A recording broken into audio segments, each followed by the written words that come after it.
Hello friends, welcome back to the money video guys and my YouTube channel guys. Today friend we are going to talk about guys Oppo phone setting guys, and today video title is guys how can we set guys default button layout in Oppo phone device.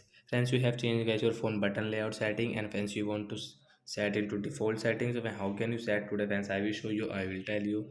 So when you can see guys my back button is my left side guys, but guys I want here. So friends, how can I set guys default button layout setting? Open your phone setting guys.